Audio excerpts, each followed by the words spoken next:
2019 жылга чейин шаарлардын ичинен эмне иш кылса дагы иш жүрүшүп өнүгүп кеткен, алда жылып кеткен шаарлардын бири бул Нью-Йорк шаары болгон экен. Эмнеге деп байкап изилдеп көрүшсө, ал шаардын тургундары, ал шаарда иштеген жалпы жумушчулар 8 саат компьютерде отурса дагы, 10 саат машина айдаса дагы, көчөдө шыпыргы шыпырса дагы, ким кандай иш кылбасын, ар ким өзүнүн ишин сүйүп аткарат экен.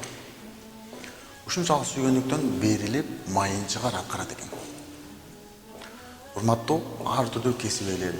Эгер сиз мугалимсизби, же врачсызбы, же бир жерде дыйкансызбы, кандай гана эмгек кылбаңыз, сиз эмгегиңизди сүйүп, майын чыгар аткарсаңыз, ошонун түбүнө жетесиз.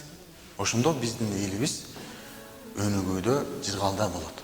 Аламдардын мырзасы Пайгамбарыбыз саллаллаху алейхи ва саллям айтат: чындыгында Аллах дагы, анын периштелери, асмандагылар болсун, жердегилер, суудагы балык, ийниндеги кумурска дагы адамдарга жакшылыкты үйрөтөмүн деп үйүнөн чыккан кишиге периштелер канатын төшөйт дейт. Алардын ичинен үйрөнүү жана үйрөтүү максатында үйүнөн чыккан мугалимдер өзгөчө. Алар элдердин, окуучулардын сабатсыздыгын жоюу максатында чын ыкласы менен үйүнөн чыккан болсо, алардын таманасында периштелер канатын төшөйт. Аламдардын мырзасы Пайгамбарыбыз саллаллаху алейхи ва саллям дагы башка бир сөзүндө мынтип айтат: чындыгында Аллах Таала силердин араңардан кимдир бирөө кылып жаткан ишин, эмгегин, кесибин так даана берилип аткарган болсо, ошол кишини Кудай Таала сүйөт дейт.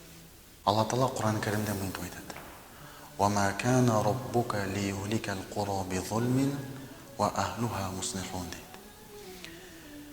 Сенин Роббуң о Мухаммед эч бир коомду жок кылбайт, эгер ал коом бирин жакшылыкка чакырып, сабатсыздыгын жоюп турган болсо, ал коомду Роббуң эч качан жок кылбайт дейт. Демек, биз эч нерседен кадыр болбосок болот экен.